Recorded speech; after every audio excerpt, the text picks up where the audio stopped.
We are AFSA. We are AFSA. We are AFSA. We are AFSA, proud of our past, looking forward to our future, and making a difference today.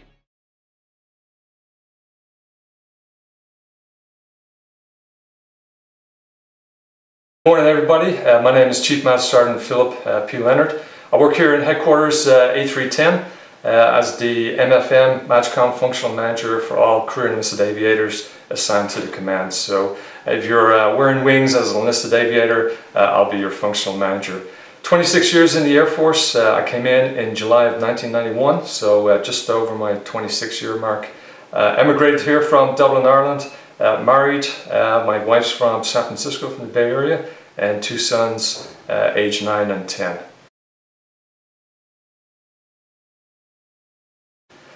So why did I want to become a mentor, a senior mentor to AFSA, particularly the chapter here in Ramstein? One thing that stood out to me as I kind of gone through a lot of organizations from the top 3 to the 5, 6 throughout my career. Now that I am in a leadership position as a chief, particularly as a CEA, MFM, I really wanted to get to an organization that I could reach all ranks, and AFSA seemed to hit that right on point. So if you've ever been to an AFSA meeting here on Ramstein, you'll notice that we do have all ranks. Even though we have Air Force Sergeants Associations, we do have younger airmen in there. So personally for me, speaking to an audience, I prefer that wealth of full spectrum from airmen to chiefs in the audience. So for me, being the senior mentor, it's a great opportunity not just for me to espouse some leadership roles and mentorship ideas, but also get feedback as to what's happening out there in the field. And an important aspect of that is also getting the feedback from the younger troops, particularly the airmen, as to grabbing a pulse for the command. So for me, AFSA was an easy kill. I loved being the senior mentor. Just took over from Chief Master Sergeant, retired McFarlane back in January, and it's been a great time since. Lots of information flowing back and forth, so I'd highly encourage those that haven't attended an AFSA meeting, regardless of your rank, come on out, seek out mentors from your own organization, and come on out and hear some great stuff, what's happening on Capitol Hill and also within the local area.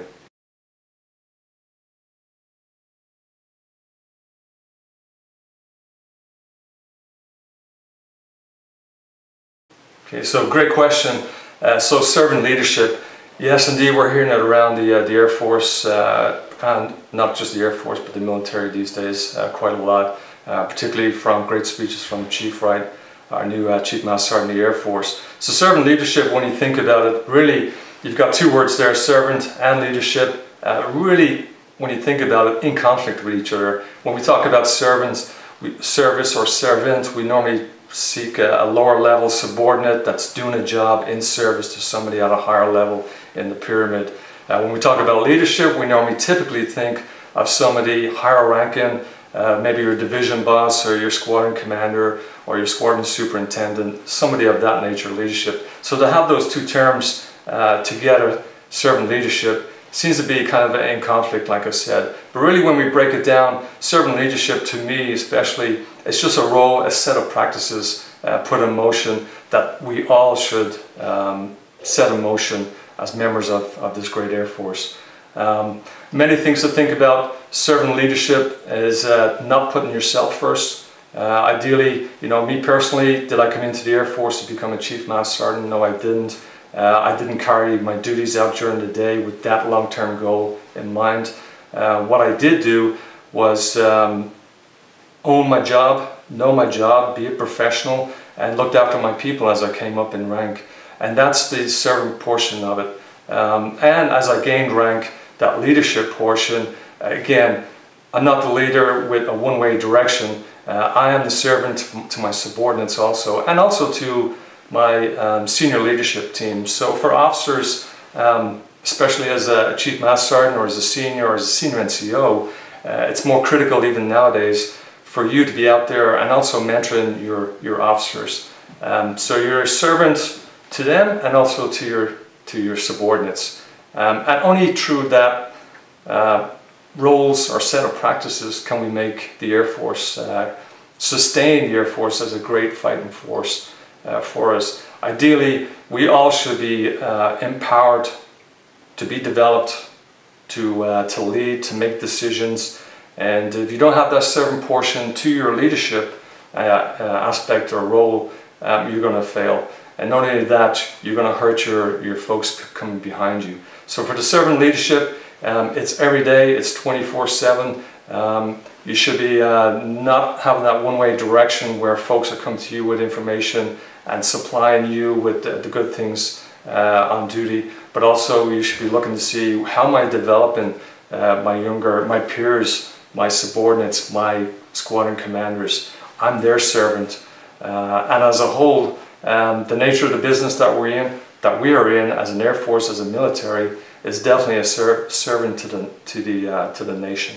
So it's critically important that I think we take that role and those practices and put it into practice every day. Like I said, it's a two-way communication process, but certainly behind us all, we want, at the end of the day, everybody's going to retire.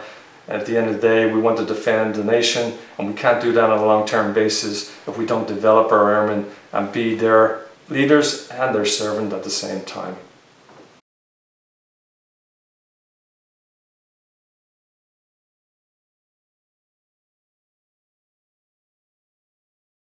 So when I came in many moons ago, 26 years ago to be exact, as I said, professional PME was very much lockstep in residence, except for when you were going for your course 12 at the time. So it's kind of dating me right there.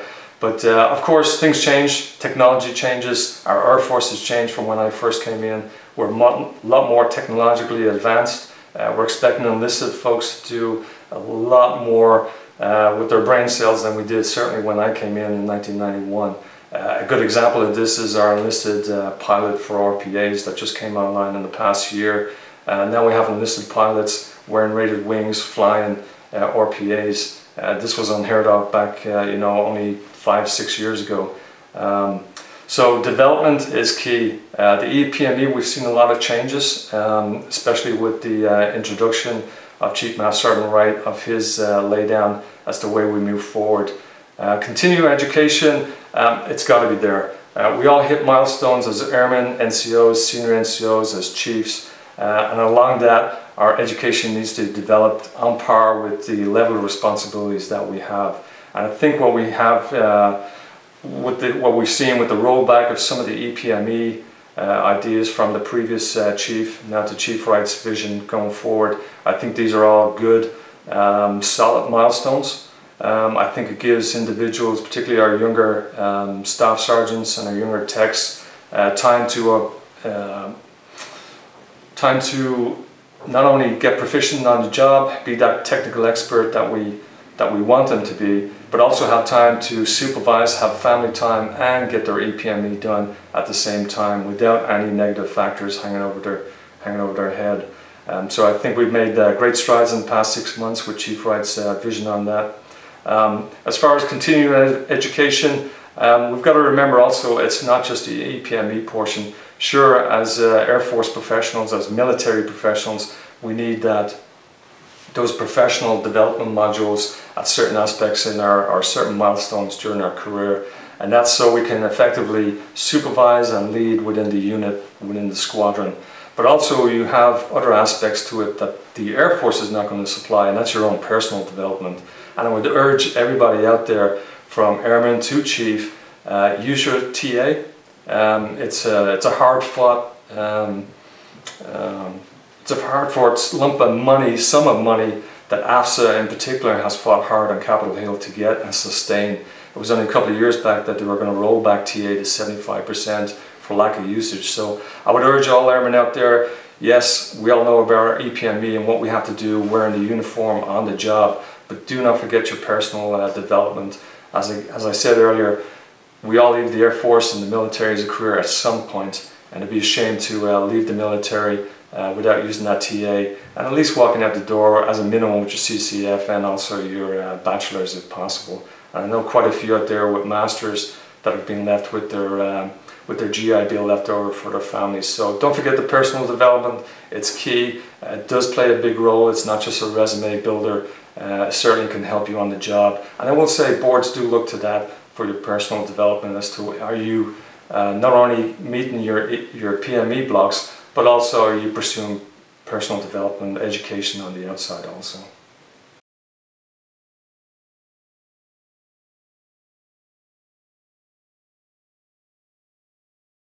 That's a fantastic question, and one that's quite hard to narrow down to one, but I'll do my best. I've had good mentors, bad supervisors, but luckily enough for me, I've had some good folks in my life as I came up through the ranks. Some of the key trends in their advice, and I can pick a few, would be to be always honest, be accountable, and own the job that you have. So what does that mean? Really, where you make mistakes, be accountable for them. Own the mistake and say, yeah, it was me, it was Leonard, I made that mistake, but you know what, I learned from it. And I think as long as the mistake isn't egregious or illegal or criminal, we should be good to go. I think we haven't gone through our careers or through life without making mistakes, and it's a learning tool, and that's the way we should look on that. So again, be honest, be accountable, own the job, and you should do well. But certainly accountability says a lot, and it's hard to get your credibility, but it's quick to lose it. So once you have that, hold on to it with dear life.